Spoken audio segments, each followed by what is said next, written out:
Favor? Apareceu. Show! Bom dia, boa tarde, boa noite, seja lá a hora que você for assistir a este primeiro aulão US 2022.1. Hoje, impreterivelmente hoje, estou fazendo aqui a live pelo Meet. Por quê? Porque eu preciso configurar, gente. Primeiro, meu OBS, graças a Deus, estou com meu notebookzinho novo. Ele chegou finalmente semana passada, então eu estou me adaptando a ele, eu preciso configurá-lo ao OBS. Eu vou fazer isso nesta semana, na verdade, na semana que se inicia. E na próxima já vai ser tudo lá pelo YouTube. Tá bom? Mas eu estou feliz em estar aqui com vocês. Gratidão pelo carinho, pela confiança. Já quero ver aí os compartilhamentos lá nos stories para eu marcar geral, para eu repostar geral, tá bom? E antes da gente iniciar a aula propriamente dita, comentem aqui para mim qual curso que vocês querem na UES. Comentem aí para mim, gente. Medicina. IT, biologia. Psicologia. Ai, meu Deus do céu, Olha, galera, que tem específica de português, não pode perder do jeito nenhum esses simulados, viu? Na verdade, gente, os simulados são para geral, tá bom? Esse simulado ele é focado na primeira fase. Mas os assuntos da primeira fase também são assuntos, temas de segunda fase. Então, galera que tem específica de português, não faltem as próximas aulas, tá bom? A interação de vocês é super importante. Sim, aí eu só tô com... Pronto. Pois é, simulado é tudo de bom e é importantíssimo esse treino, né? Dá um trabalhinho para fazer, mas no final dá tudo certo, né, gente? Então, deixa eu trocar aqui a tela. É um processo. É um processo. Essas aulas eu vou ministrar gratuitamente para vocês, para que ajudem realmente nesse processo aí, pelo menos na área de português da UES, vocês vão arrasar, tá bom? Então, a intenção, gente, é contribuir mesmo, tá? Contem para os amigos de vocês dessas aulas, desses aulões aqui no canal, para que eles acessem, para que eles assistam. Imagina só, na edição passada eu só dei um aulão e tive 17 pessoas que gabaritaram português. Agora imagina 5 aulões. Vai ser bom, né? Você acha que ainda vai ter o S que tirar Eu mandei no... Acho que sim, Claudemir. Viu? Eu acredito que sim. Tem tudo para acontecer. Show de bola. Pois então, vamos aqui iniciar, né? Eu escolhi 3 textos. Foram 3 textos? Ou foram 4? Não, foram 4 textos. Isso. A UES, gente, ela mescla, né? Como vocês sabem, ela mescla de 2 a 4 textos. Nos últimos vestibulares, ela cobrou 4, mas teve 3, teve 2. Talvez o próximo sejam 2, porque ela já... O texto 3 é forte, né? Talvez até o próximo vestibular ela cobre 2 textos, ou não, ou ela... Vocês preferem o quê? 2 textos ou 4 textos? Ou não, a Lânia não era para cair nenhum texto, era só para a gente ingressar normal, se matricular normal, sem prova. Ai, Alane, se fosse desse jeito aí, era um sonho, era maravilhoso. Era, né, Claudemir? Era igual as universidades dos Estados Unidos, né? Alane, eu prefiro quando é 4 textos, porque os textos são menorzinhos, aí fica melhor. Mas, mesmo que seja um texto grande, mas o texto, quando é grande, tá ali mais ou menos no meio, né? A questão é bem fácil quando o texto é grande. Sim. O texto grande, eu acho que é só para enganar mais o aluno, deixar ele logo cansado, logo no início da prova. É, verdade. E se vocês perceberem, as provas de português da UES, elas não são difíceis, gente.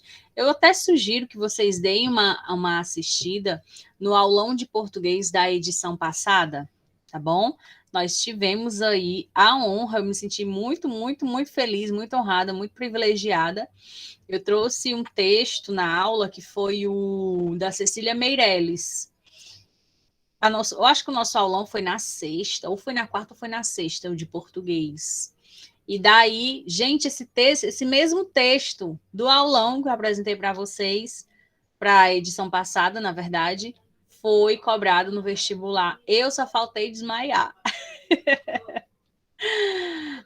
Foi na quarta, né, Claudemir? Claudemir atentíssima a tudo, então sempre fiquem ligadinhos lá na página, tá bom? Lá no Insta, @LaniaMara, tá aqui na descrição o link, é só vocês acessarem, tá certo? Então, gente, sem mais delongas, vamos aqui ao vídeo, vamos aqui a nossa... Olha aí, fez 11 questões, Claudemir, que coisa maravilhosa, viu? Quase fecha as 12, né? Então, vamos lá. Língua portuguesa, texto 1. No geral, vocês acharam difícil? Acharam fácil? Mais ou menos? O que é que vocês acharam? O ideal é que primeiro vocês resolvam o simulado, que eu estou liberando lá no grupo do Telegram, e depois vocês corrijam aqui no aulão, tá certo? Então, vamos lá, né? O necrológico dos desiludidos de amor. Quem nunca, né, gente? Quem nunca? Alguém já se desiludiu aí? Ou não? Eu achei mais ou menos, pois tinha umas questões que deixavam nós na dúvida, mas é bom, é assim. Eu sempre, né, Lígia? Ai, meu coração. O necrológico dos desiludidos de amor. Os médicos estão fazendo autópsia dos que se mataram. De grandes corações, que grandes corações eles possuíam, vísceras imensas, tripas sentimentais e um estômago cheio de poesia. Carlos Drummond de Andrade. Temos aqui no texto 2, o Observatório Nacional informou que os brasileiros assistirão no dia 4 de janeiro a um eclipse parcial no Rio. A luz solar sofrerá uma redução de 69% entre 11 e 12 horas. O fenômeno provocará no meio do dia o aspecto de entardecer. Certo? 2 textinhos, vibes, tranquilo, né? Vamos aqui. A opção incorreta. Elânia, será que questão assim cai na UES, ela pedir a incorreta? Com certeza, gente. Com Eu certeza. fiz um simulado e as 3 primeiras questões são incorretas. Aham. Pois é. Quem foi que E falou? eu Foi acho as mais, eu acho as mais difíceis, porque ela vai te contrariar muito, então isso vai te deixar muito confuso, né? Requer muita atenção. Exatamente, Cindy. Requer muita atenção. Por quê? Porque a gente sempre vão ter 3 itens corretos e um incorreto. E às vezes, no calor da emoção do veste, a gente meio que se atrapalha um pouco por não prestar atenção, vai e marca um item correto, mas na verdade ele quer o errado, né? Exatamente. Pode falar, Claudemir. Isso, Alane, assim a gente fica assim tão aperreado com o vestibular, tão nervoso, que a gente não grifa aqui, igual você fez, né? O incorreto, a gente tem que procurar o incorreto, né? A gente é tão acostumado de ler o correto, aí muitas vezes acaba essa palavra passando por despercebida, né? Por isso, toda vez Exatamente. quando você vê, grifa ali bem para chamar bem a atenção do seu cérebro. Isso, exatamente, Claudemir. Gente, já pensou se a UES permitisse que a gente usasse corretivo, hein? A gente, assim, vocês, né, usassem corretivo no vestibular. Corretivo não, é marca-texto. No vestibular, vocês iam gostar? Estou olhando aqui mais para o lado, porque o monitor está aqui para o lado, tá certo, gente? Então, vamos aqui, olha, veja bem. O primeiro texto, né? A posição incorreta entre, respectivamente, o texto 1 e o 2, certo? O texto 1 está escrito em verso e o 2 em prosa? Verdadeiro ou falso? Seria tudo, né, era, gente? Ai, meu coração. Verdadeiro, muito bem.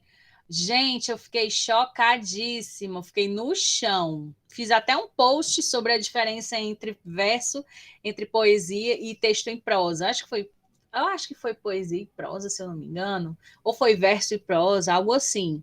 Tá no meu destaque português lá do Insta.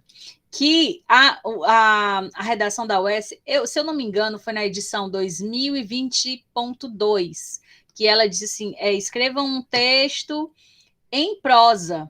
E a galera terminou a redação. Alane, que é um texto em prosa, socorro. Será que eu fiz o. Eu acho que eu fiz o gênero, mas não sei se foi em prosa, se não foi. Você fez parágrafo? Fiz. Então tá certo, é prosa. Tá bom, gente? Então, muito bem. E tem a verdadeiro, né? O texto 1 e 2. Nós temos poesia e informação?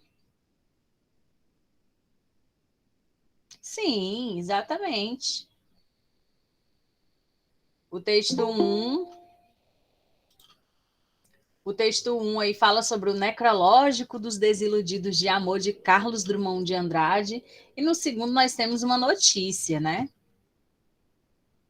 Aí aqui, olha, temos sensibilidade e verdade. Verdadeiro, né, gente? Sensibilidade aí na poesia e verdade na notícia, né? Vocábulos formais e vocábulos informais? Não.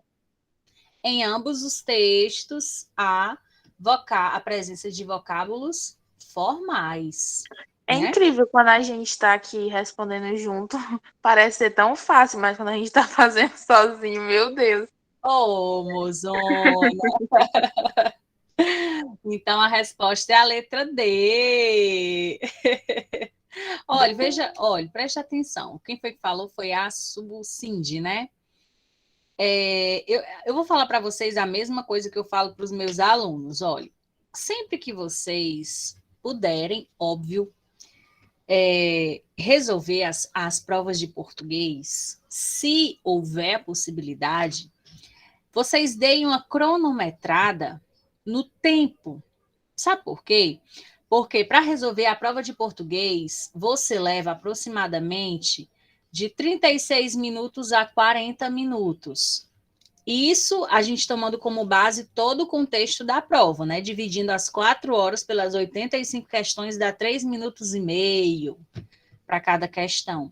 Então, como o português são 12 questões, aí, se for possível, deem uma cronometrada para ver como é que está o rendimento de tempo de vocês nessa prova. Daí você consegue ter noção de como está sendo o seu rendimento nessa prova. Levou 17 minutos. Olha, arrasou, borboleta. Eu errei porque não li direito.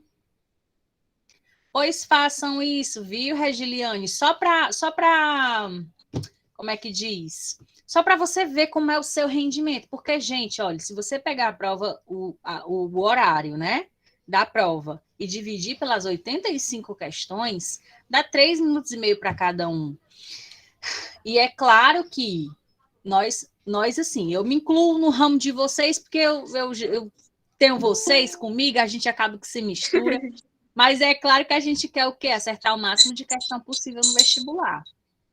Eu não cronometro, nunca fiz, só de uma disciplina, assim, português, Sim. mas toda vida que eu vou fazer o simulado, eu tô cronometrando. Certo. Gente, cronometrar é importante, sabe por quê?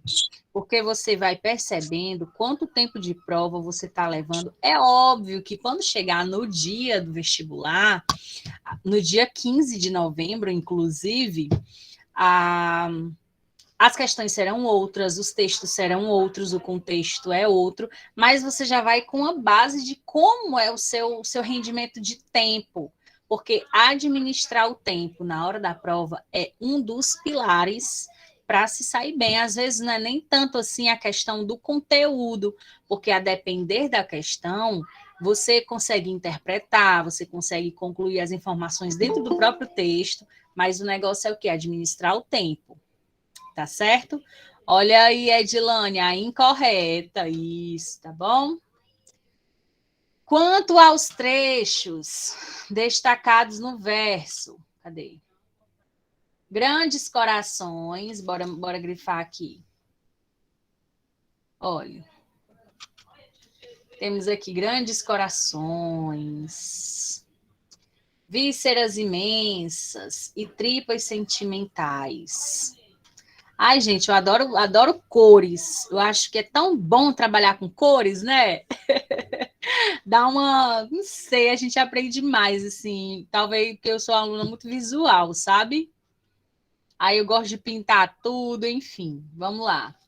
Quanto a esses trechos, né? Grandes corações, vísceras imensas e...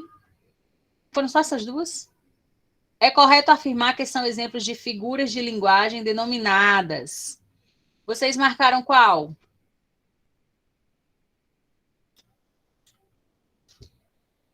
Hipérbole.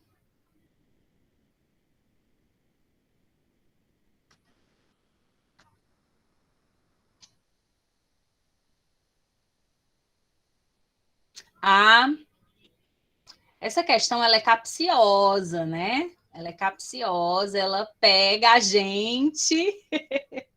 Olha, vejam bem. Vamos aqui. A situação. Que grandes corações eles possuíam, vísceras imensas, tripas sentimentais.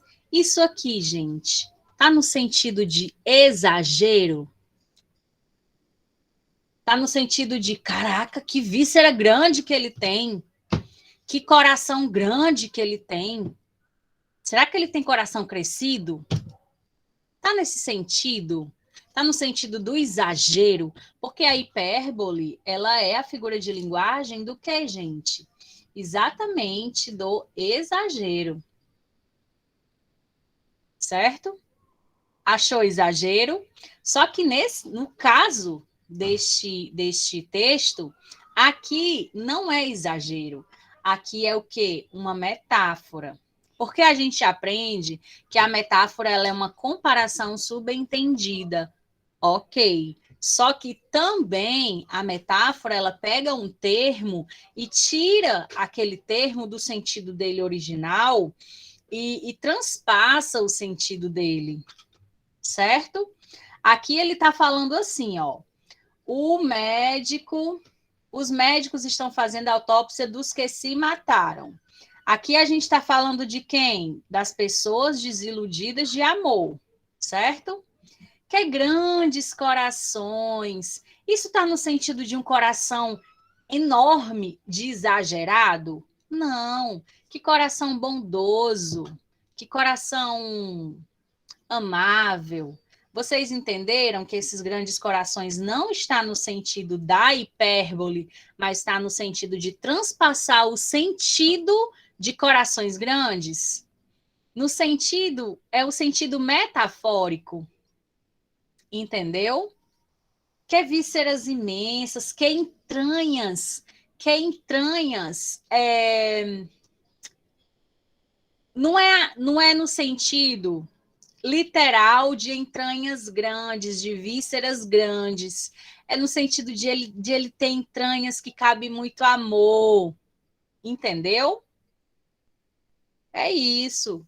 É porque, olha, vejam bem, a metáfora, ela tem essas duas características. Tanto ela é uma comparação subentendida. Por que ela é uma comparação subentendida? Porque ela não utiliza-se do conectivo como. Grandes corações como, por exemplo, entendeu?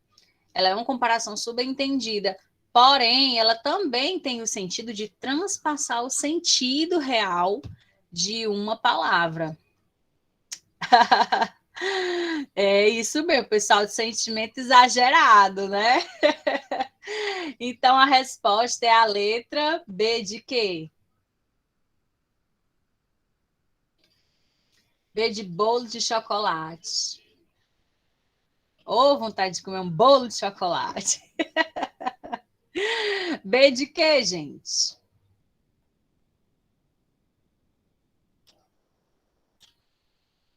Eu passei esse mesmo simulado para minha turma do Linguagens US. Aí eles, Alane, eu não entendi essa parte. Aí eu fui explicar para eles também essas mesmas dúvidas que vocês têm aqui. Aí eu vou dizer, ele, não repete. Aí eu, olha, agora você vai ter que assistir ao meu vídeo lá no YouTube. Então, vamos aqui ao texto 3, tá certo?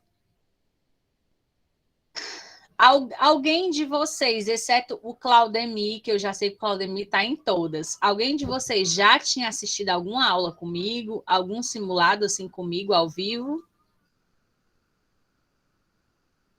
Não, esse é o primeiro meu. Certo. Então, sejam bem-vindos e bem-vindas. Que ótimo. Show de bola, Edilane. Pois vamos. Do mesmo jeito que eu estou aqui com vocês, gente, do mesmo jeito eu sou no meu curso de linguagens da US. Mas vamos lá. Protesto tímido. Aqui, texto protesto tímido. Olha, vamos prestar atenção. Ainda há pouco, eu vinha para casa a pé, feliz da minha vida, e faltavam 10 minutos para meia-noite. Vou riscando aqui de lado só para eu não me perder, tá bom? Perto da Praça General Osório, olhei para o lado e vi junto à parede, antes da esquina, algo que me pareceu uma trouxa de roupa. Um saco de lixo. Alguns passos mais e pude ver que era um menino. Ai, gente, doeu não? Doeu não essa? Diz aí. Era um menino. Deitado de lado, braços dobrados como os dois gravetos, as mãos protegendo a cabeça. Tinha os gambitos, para mim que eu saiba é cambito, né? Não? Para mim, gambito que é cambito. Doeu, não foi, Edilânia? Você vai deixar disponibilizar seus alunos no YouTube? Sim, vou sim, Vilene. Sim, tinha os dois gambitos também encolhidos e enfiados dentro da camisa, de meia esburacada, para se defender contra o frio da noite. Estava dormindo como podia estar morto. Eita. Outros como eu iam passando sem tomar conhecimento de sua existência. Não era um ser humano, era um bicho. Um saco de lixo mesmo. Um traste inútil abandonado sobre a calçada. Um menor abandonado. Ai, doloroso, viu? Ler um texto desse, gente, é muito doloroso, porque a gente sabe que isso aqui é um fato, é uma verdade, né? Infelizmente. Quem nunca viu um menor abandonado? A 5 passos na casa de sucos de frutas, vários casais de jovens tomavam sucos de frutas, alguns mastigavam sanduíches. Além, na esquina da praça, o carro da rádio patrulha estacionado, 2 boinas pretas conversando do lado de fora. Vocês ouviram aí, gente, o avião? Ó, gente, desculpa essa interrupção, é porque quando eu escuto um avião, que eu moro aqui perto do aeroporto, quando eu escuto um avião, me desestabiliza, porque a vontade de viajar é grande. Voltando. Além, linha 15, linha 19. Além, na esquina da praça, o carro da rádio patrulha estacionado, 2 boinas pretas conversando do lado de fora. E ninguém tomava conhecimento da existência do menino. Segundo as estatísticas, como ele, existem nada menos que 25 milhões no Brasil. O que se pode fazer? Qual seria a reação do menino se eu o acordasse para lhe dar todo o dinheiro que trazia no bolso? Resolveria o seu problema? O problema do menor abandonado? A injustiça social? 25 milhões de menores, um dado abstrato que a imaginação não alcança. Um menino sem pai nem mãe, sem o que comer nem onde dormir. Isto é, um menor abandonado. Para entender, só mesmo imaginando meu filho largado no mundo aos 6 ou 8 anos, ou 10 anos de idade, sem ter para onde ir nem para quem apelar. Meu Deus do céu. Imagino que ele venha a ser um desses que se esgueiram como ratos em torno aos botequins e lanchonetes, e nos importunam cutucando-nos de leves gestos que nos despertam contida irritação, para nos pedir um trocado. Não temos disposição sequer para olhá-lo e simplesmente o atendemos ou não, para nos livrarmos depressa de sua incômoda presença. Com o sentimento que sufocamos no coração, escreveríamos toda a obra de Dickens. Não sei exatamente como vai ser Dickens, tá? Ele que lute. Mas estamos em pleno século XX, vivendo a era do progresso para o Brasil, conquistando um futuro melhor para nossos filhos. Até lá, que o menor abandonado não chateie. Isto é problema para o juizado de menores mesmo, porque são todos delinquentes, pivetes na escola do crime cedo, terminarão na cadeia ou crivados de bala pelo esquadrão da morte. Pode ser, mas a verdade é que hoje eu vi o meu filho dormindo na rua, exposto ao frio da noite, e além de nada ter feito por ele, ainda confundi com um monte de lixo. É forte, né, gente? 3. Temos aqui uma crônica. Uma crônica como a que você acaba de ler. Tem registro de fatos históricos. Gente, eu não sei por que aqui nesse aplicativo, nesse programa que eu estou usando, ele cortou aqui do lado direito a numeração das letras. Esse texto tem um pouco a ver com aquela imagem que saiu agora nas manifestações, né? Não era uma criança, mas era uma pessoa, né? Sim. Então, eu vi, era o pessoal na manifestação do Bolsonaro, não foi? Aí tinha um senhor tinha uma pessoa do lado. Uhum. Demonstrando ali absoluta indiferença, né? Exatamente. Ai, gente. Então vamos aqui ao item 3. Deixa eu só marcar aqui a letra A, letra B, C e D. É porque aqui nesse programa veio sem... Tipo, cortando aqui o PDF, mas não tem problema, eu coloco aqui, dá certo. Aí vamos aqui, olha, uma crônica como a que você acaba de ler tem registro de fatos históricos em ordem cronológica? Tem, gente, registro de fatos históricos?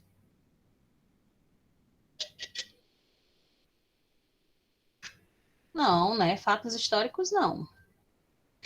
Pequeno texto descritivo, geralmente baseado em atos do cotidiano. Esse texto, ele é descritivo? O que é um texto descritivo? Alguém saberia me dizer?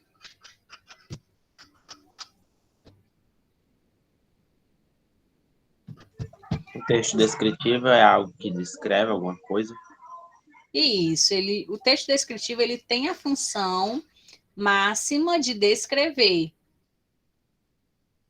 Ele descreve personagens, ambientes, situações. Só que a crônica é narrativa, né? Isso, a crônica ela é narrativa. Então eu já estava vendo isso. Sim, exatamente.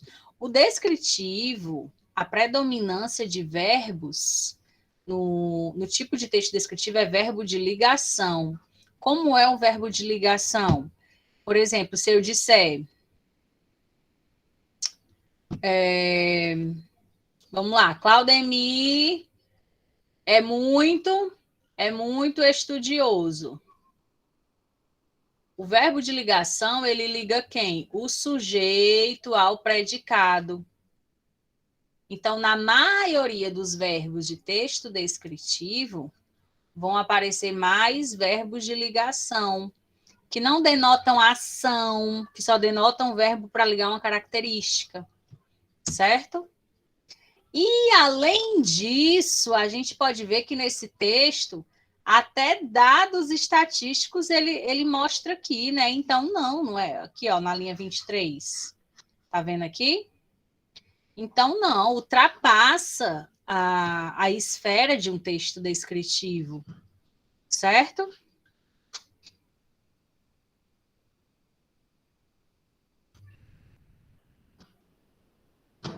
Então, não é a letra A, não é a letra B, né? Nem é a A, nem é a B. Seção ou coluna de jornal sobre o tema. Você acaba de ler.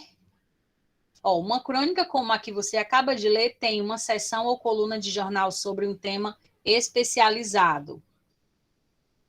E aí? Texto narrativo de conteúdo e estrutura bastante variados. Só em a gente já identificar que a crônica ela é narrativa, a gente já conseguiria identificar aqui, né? A resposta certa, sim, é a letra D. E outra coisa, ela não só é uma crônica narrativa, como ela traz momentos dissertativos, argumentativos também. Ela traz reflexão, né? Então, não é a A, não é a B, não é a C. Necessariamente ela seria publicada em uma coluna de jornal? Não necessariamente, gente. Tá bom? Resposta letra D. Todo mundo acertou? Alane, para ser Comenta publicado aqui. numa coluna jornalística, tinha que ser mais formal, né? Em outra linguagem. Ô, Claudemir, esse texto ele poderia ser publicado em coluna jornalística, porque a crônica, como ela é um texto baseado em fatos do cotidiano, ela permite que quem a escreva tenha uma linguagem mais coloquial. É claro que a gente não vai preencher o texto de palavras coloquiais, de jargões, de palavras que a gente usa muito no dia. Isso mesmo, por exemplo. Não, mas ela permite, certo? Agora, não necessariamente essa crônica seria publicada num jornal sobre um tema especializado. Não necessariamente, tá bom? Agora sim, ele é um texto narrativo de conteúdo e estrutura bastante variados, porque aqui nós temos excertos dissertativo argumentativo, tá bom? Ele é um pequeno texto? Não. Ele é descritivo? Não. Ele é narrativo. Então, não poderia ser a letra B, tá bom? Tutopão? Gente, olha, só para quem quer passar mesmo no vestibular, viu? Para estar aqui. Gente, vocês acreditam que já são 8h34? Meu Deus, como o tempo passa, né? Vamos correr, então. Mas só para quem quer mesmo passar no vestibular, para estar aqui em pleno sábado à noite. A gente não tem muito o que fazer, não, né, gente? Porque estamos em pandemia, então é melhor ficar em casa mesmo, resguardadinho. Olhe, cuidado. Isso, Cindy. Vamos manter a atenção. É bom porque a gente vai alinhando, né, essas informações. Os textos começa com os tempos verbais no pretérito imperfeito, que é quem? Vinha, faltavam. E depois ocorre a mudança para o pretérito perfeito. Olhei, vi. Qual é a diferença do pretérito imperfeito para o pretérito perfeito?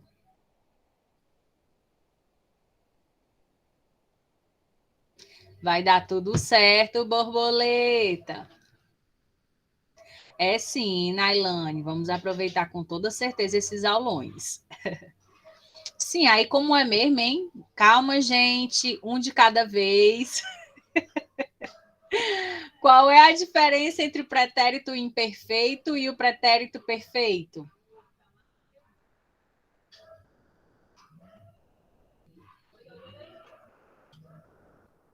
Cinco, quatro, três, dois. Eu botei o 2 e 3, né? 2, 1. Olha, percebam. O pretérito imperfeito são ações que a gente fazia no passado. São ações contínuas no passado. Por exemplo, quando eu era criança, eu brincava de boneca. É diferente de eu dizer, quando eu fui criança, eu brinquei. Porque o pretérito perfeito é quando a gente conjuga um verbo que a nossa ação terminou. Ô, borboleta, não precisa ter vergonha, não, fia. É quando a nossa ação terminou no passado. Entendeu? Uma coisa é eu dizer, ontem eu brinquei de boneca. Outra coisa é eu dizer, na minha infância, eu brincava de boneca. Ou seja, era uma ação que eu fazia continuamente no passado. Deu para entender a diferença?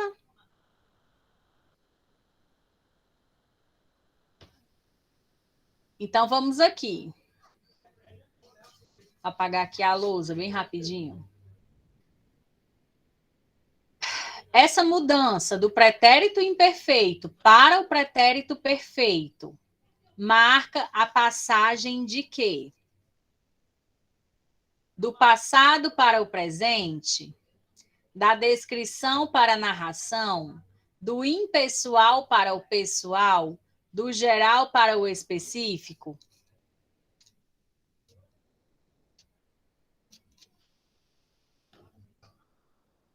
Nos livros que leio, vejo muito eu brincar de bonecas, o pretérito mais que perfeito, né?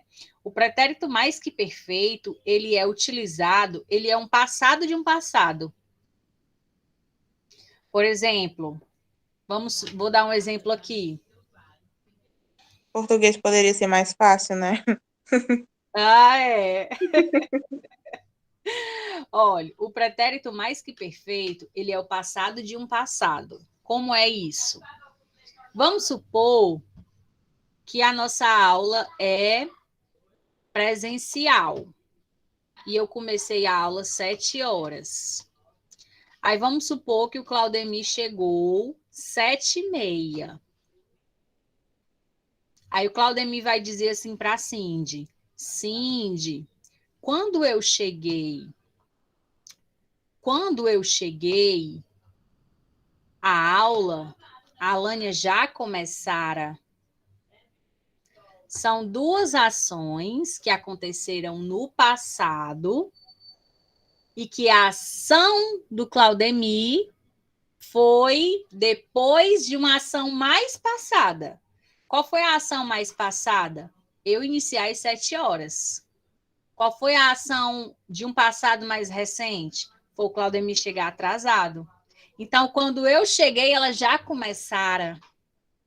Deu para entender?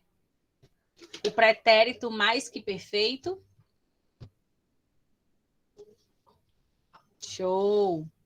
Então, vamos aqui.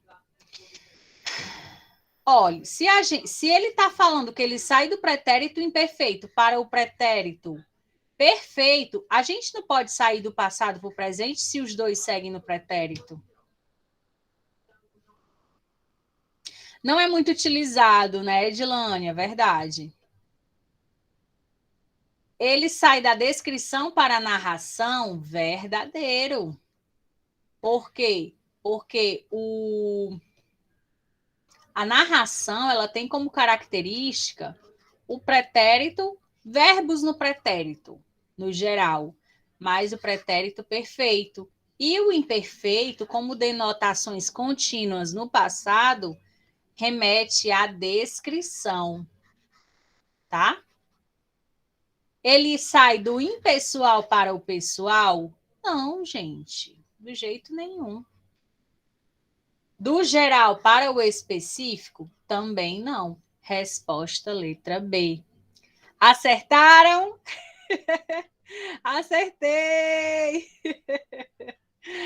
Eita, menina, eu gosto é assim, já postem tudo lá nos stories do Insta que eu vou repostar todo mundo, tá bom?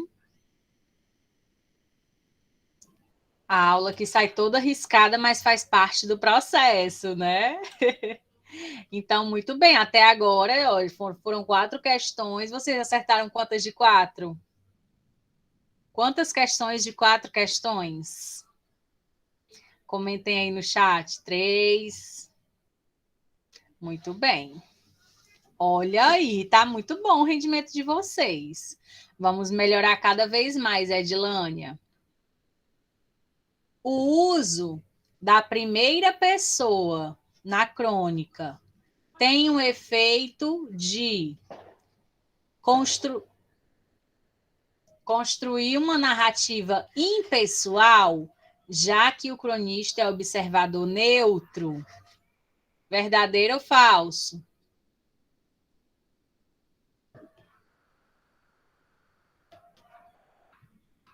Yes or no?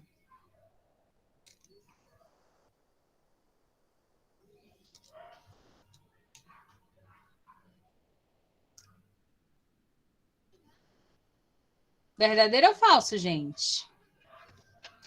Gente, primeira pessoa. Eu. Se eu escrevo um texto na primeira pessoa, esse texto ele vai ter a marca da minha opinião. Ele vai ter a minha presença. Eu não vou ser impessoal, eu não vou ser neutra. Falsa, né? O uso da primeira pessoa na crônica tem o efeito de seguir o modelo típico de um texto jornalístico com tese? Não necessariamente, né, gente? O que é que vocês acham? Não necessariamente. Você pode fazer um texto com tese na terceira pessoa. Oxe. Deixa eu botar aqui para eu ver o chat, que eu tirei da tela do chat. Pronto. C. O uso da primeira pessoa na crônica tem um efeito de manifestar no discurso a opinião dos leitores. Dos leitores. Resposta item D. Expressar o ponto de vista do narrador. Mais uma para conta.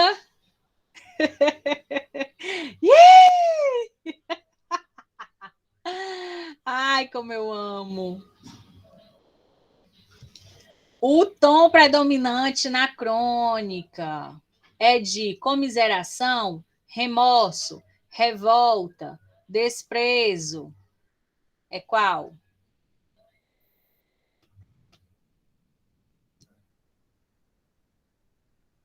B.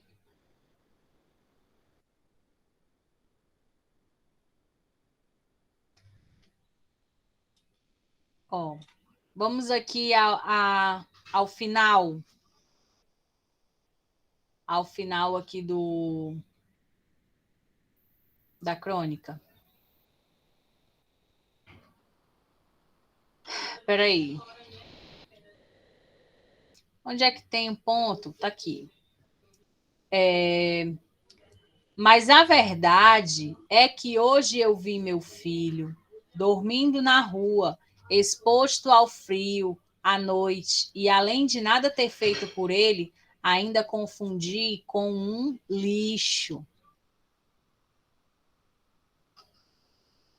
Vale, cadê a questão? Cadê? Tá aqui do lado.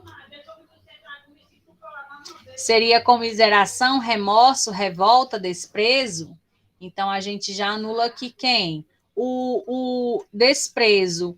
O autor dessa crônica, ele desprezou o menino, ele se mostrou indiferente à causa, à situação.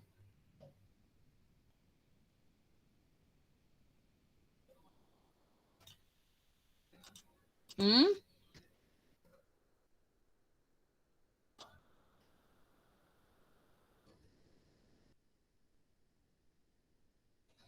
Ele sentiu um sentimento de de compaixão pelo menino, um sentimento de piedade, ou seja, de comiseração, ele também sentiu isso. Ele não desprezou o menino, então a gente já tira essa, né, a D. Comiseração, ele teve um sentimento de compaixão? Teve também. Mas aí, quando ele conclui o texto, ele termina com remorso ou com revolta?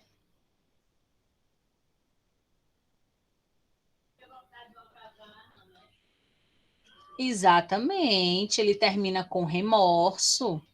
Ele termina com remorso de ter pensado horrores daquela criança, ele termina com remorso de ter visto aquele caso e não poder mudar aquela questão ou não ter ajudado a criança de alguma forma. Mais uma para conta, né? Olha, vocês vão colocando aí que eu quero ver, viu? Quantas estão acertando? Ih, erramos. Cindy! Dentre as perguntas abaixo, aquela que poderia ser considerada como uma pergunta retórica. O que é uma pergunta retórica, gente?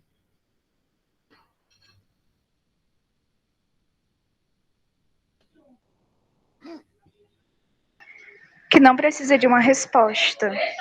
Isso! Muito bem, borboleta! Que não precisa de uma resposta, é só uma pergunta por pergunta, né? Quem nunca viu um menor abandonado? Segundo as estatísticas, como ele, existem nada menos que 20 milhões no Brasil. O que se pode fazer? Qual seria a reação do menino se eu acordasse para lhe dar um dinheiro que trazia no bolso? Resolveria seu problema? E aí, qual dessas é uma pergunta retórica? Uma pergunta que eu já tenho a resposta na pergunta, certo, Edilane?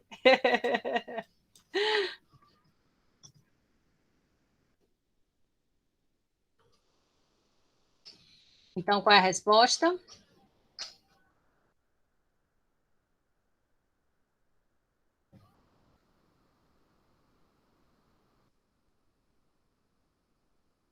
Letra A de quê, gente? Me digam aí. Letra... A de Alânia, maravilhosa. Oh, grata, bebê.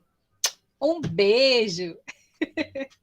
A de aprovada, A de amor, A de aprovação pela UES, A de Alânia. Só coisa boa, né? Olha a pessoa se botando. A de aprovados na UES, exatamente. Vamos ao texto 4. Ó, já estamos terminando. Vocês estão gostando? A de Adriele, que é meu nome. Muito bem, borboleta. Show. Então, vamos aqui. Recordo-me de um bar no centro de São Paulo, onde na década de 60, nos... Ai...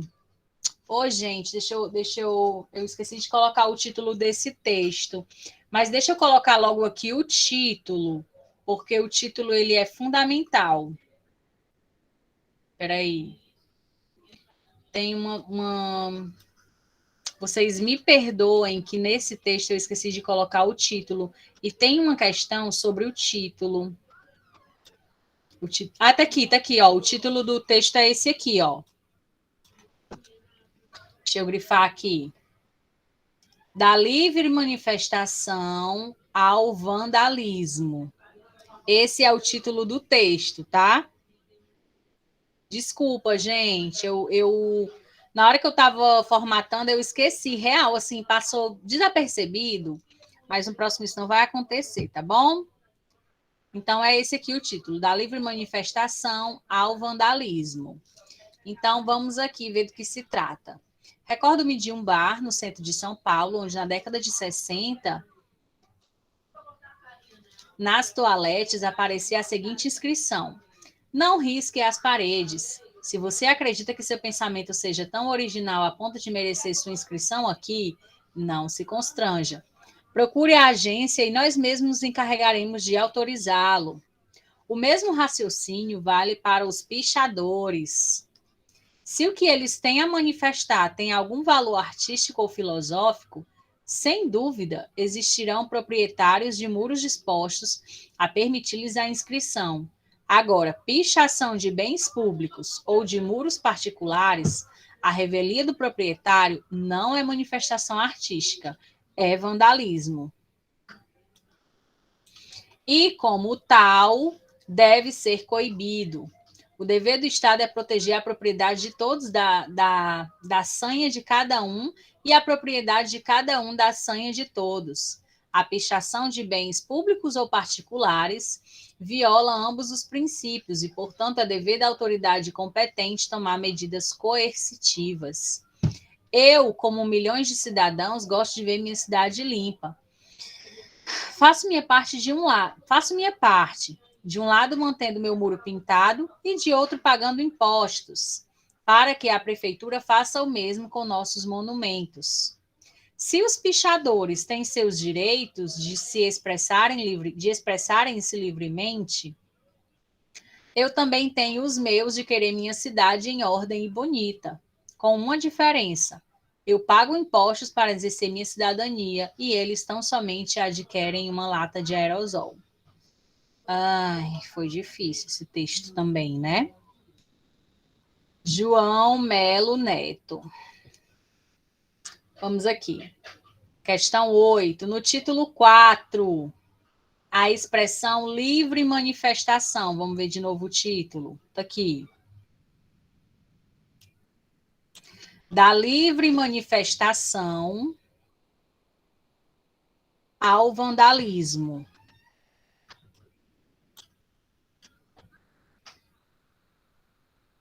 No título 4, a expressão livre manifestação aparece entre aspas, para distinguir uma citação do resto do contexto, fazer sobressair termos não peculiares à linguagem normal, acentuar o valor significativo de uma palavra ou expressão, realçar ironicamente uma palavra ou expressão. Qual é a resposta, gente?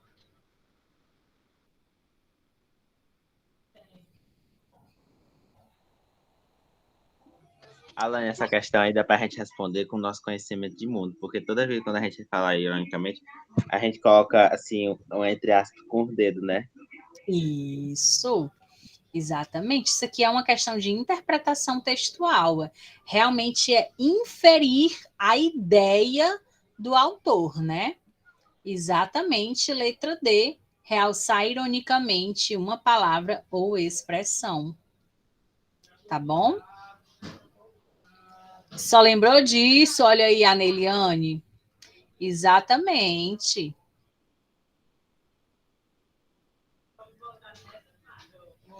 No título, os termos livre manifestação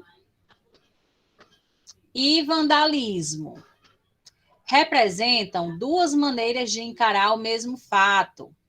Falam, respectivamente, do aspecto legal e ilegal das pichações.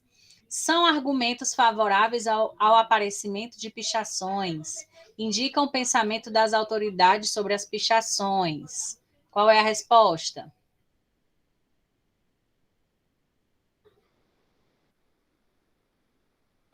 Essa deixa confusa. Acho que é a A. B. Não, eu acho mais engraçado é que eu digo assim, gente, qual a resposta? Vocês me respondem a resposta com uma pergunta. Não julgo, também sou aluna, também faço do mesmo jeito.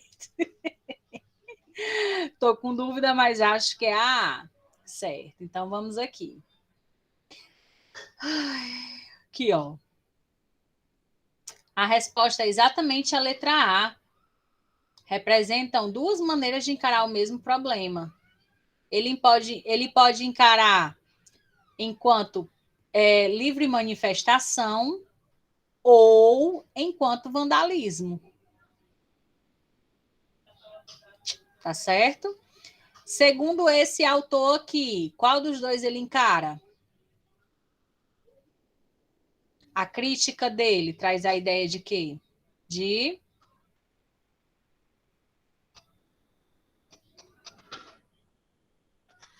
vandalismo, né? Exatamente. 10. O texto 4, pode perguntar, Regiliane.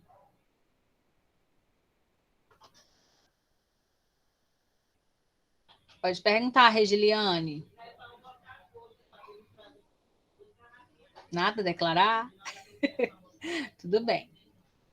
O texto 4 deve ser classificado de forma mais adequada como descritivo, narrativo, dissertativo expositivo ou dissertativo polêmico. Alane, não vou mentir, não. Essa ideia eu fiquei muito em dúvida, porque eu nem fazia ideia de que existia esse gênero textual, dissertativo, polêmico. Aí eu fui reler o texto, aí eu disse, não, esse assunto aqui é polêmico, então vou nessa. O seu raciocínio foi excelente. A resposta é a letra D, polêmico, né? Ele traz os prós e os contras sobre o mesmo assunto. Entendeu? Gente, peraí, deixa eu botar aqui o notebook que apitou agora que está descarregando. Deus me livre. Deus me livre de descarregar, né, gente? Pronto, vamos lá. Então, ele é um dissertativo, ele é um descritivo? Não, gente, um texto desse cheio de crítica, ele vai ser descritivo? Jamais. Ele vai ser narrativo? Não. Um texto desse cheio de crítica, só conta fatos? Não. Olha, então aí já fica ligada, assim, de assistir sobre quem errou, já presta atenção em assistir sobre gêneros textuais. No aulão da edição passada, eu falei sobre gêneros textuais. A missão é terminar a aulinha, assistir o aulão, viu? Aí aqui, ó, dissertativo expositivo. O expositivo, ele só mostra fatos, ele não reflete, ele não questiona, ele não opina, ele só mostra fatos sobre um assunto. E nesse texto a gente vê que ele se posiciona, né? Por isso que é textos polêmicos. Olha aí, uma fragilidade sendo mostrada. Então, já estuda os gêneros. No período, e como tal deve ser coibido. Linha 15. Qual foi a resposta que vocês colocaram?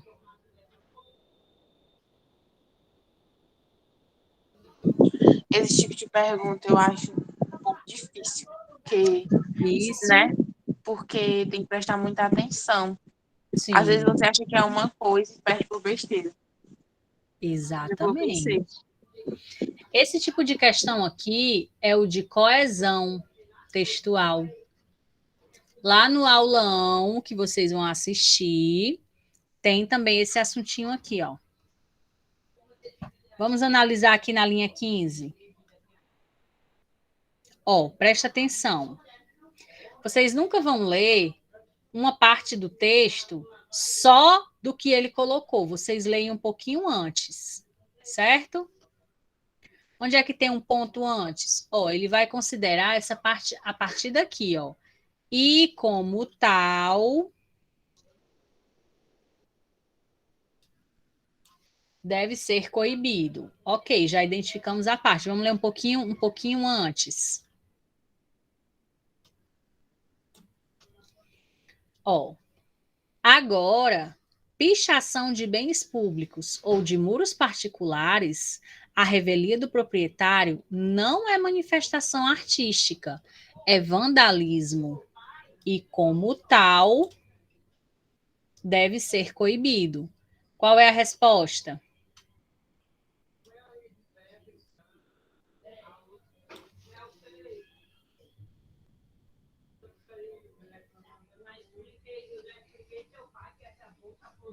Tal é um elemento de coesão textual, de retomada, ou seja, referencial. Ele se referencia, ele se liga a alguém, ele retoma alguém. Esse elemento de coesão textual se chama elemento anafórico.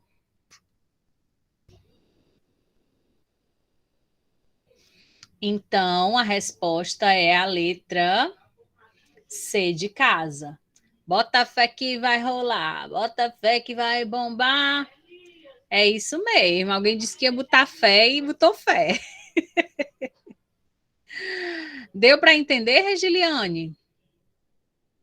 Lá no meu aulão que vocês vão assistir, ó, tem tudo nesse aulão, viu? Tem tudo, tem a prova todinha da UES nesse aulão. Tá certo? E a nossa última questãozinha, né? Observa-se a estrutura sintática. Quando ele fala sobre estrutura sintática, a gente já lembra de quem? Sujeito, predicado, objeto direto, objeto indireto, mas essa parte a UES não cobra, pelo menos na primeira fase. Quando ela falar estrutura sintática, já lembra de sujeito e predicado. Tá bom? Do primeiro parágrafo do texto. E atente para as seguintes afirmações. Vamos voltar ao primeiro parágrafo. Vamos grifar aqui. Recordo-me de um bar no centro de São Paulo, onde na década de 60, nas toaletes, aparecia a seguinte inscrição. Vamos marcar até aqui.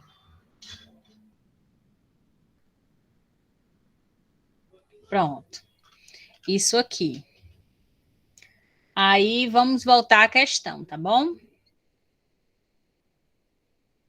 O sujeito do verbo recordo-me. Na linha 1.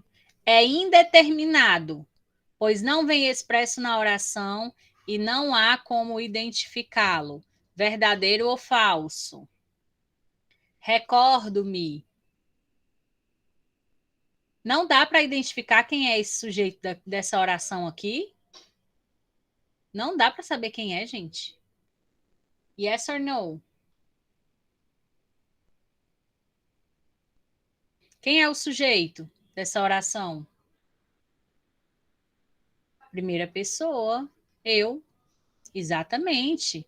Tanto o verbo está conjugado na primeira pessoa, como o pronome oblíquo átono, ele é de primeira pessoa. Exatamente, Regiliane, exatamente. Certo? Então, o item 1, falso, né? O sujeito do verbo procure. Opa! Usei o marcador errado. Aqui, o sujeito do verbo procure, linha 6. Vamos marcar no texto. Linha 6, procure, tá aqui.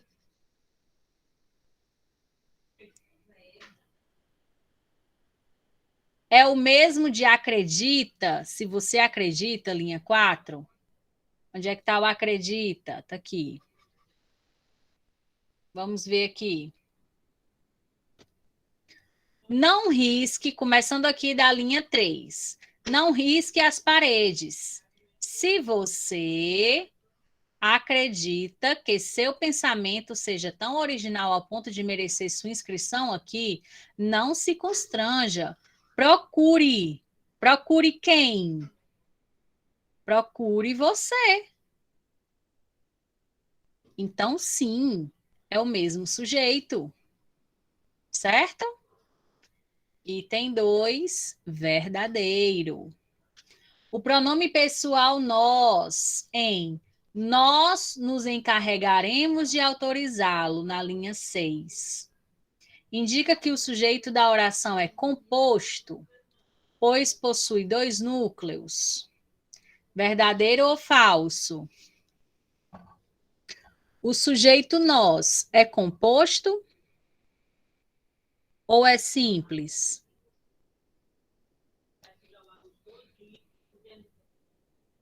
Composto.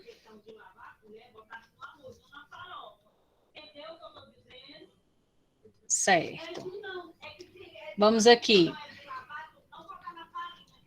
Peraí, deixa eu ver aqui.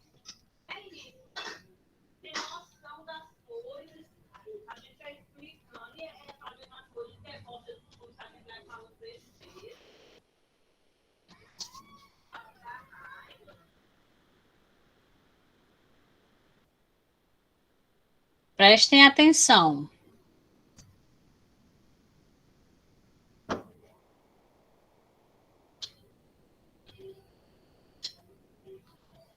Marta e Maria viajaram. Nós estudaremos hoje. Quem viajaram? Quem viajaram? Marta e Maria. Marta e Maria. Marta e Maria é o sujeito. Temos um núcleo, 2 núcleos. Então, aqui é sujeito composto. O núcleo sempre é uma palavra substantivada, sempre é um substantivo. Agora, nós estudamos hoje. Nós tem quantos núcleos? Só um. Um núcleo. Então, nós não é um sujeito composto, é um sujeito simples. Então, a resposta da última questão é a letra D de dado. Certo, gente? Deu para entender? Agora comenta aqui para mim, quantas que vocês acertaram no total? Ô, Edilânia. Além de não faltarem os próximos aulões, chamem os amigos de vocês para assistirem também. 9 de 12, 10 de 12, 7, 8, 6. Nos próximos aulões vocês vão melhorando, vocês vão percebendo a evolução de vocês, tá bom? Quem não tiver no Telegram ainda, entra lá no grupo, tá certo? Então é isso, meus amores. Vocês gostaram do aulão? Show de bola! Show de bola! Fico feliz que tenham gostado, viu? O aulão de gênero textual tá no YouTube? Tá sim. Tá bom. Oh, meus amores, grata, fico muito feliz, viu? Então é isso. Boa noite para nós, ou bom dia, ou boa tarde, ou boa madrugada. A gente segue juntos na missão e até, Regiliane, grata, bebê, somos, viu? E até o próximo. Ah, não esqueça de me seguir lá nas redes sociais para vocês sempre ficarem por dentro de tudo. Assistam os stories que eu passo muita informação por lá também, tá bom? E é isso. Assim que tiver disponível aqui o aulão, eu já libero lá no canal, tá? Beijo. Tchau, Alane. Muito obrigado. Por nada, Beijo. meus amores. Beijão.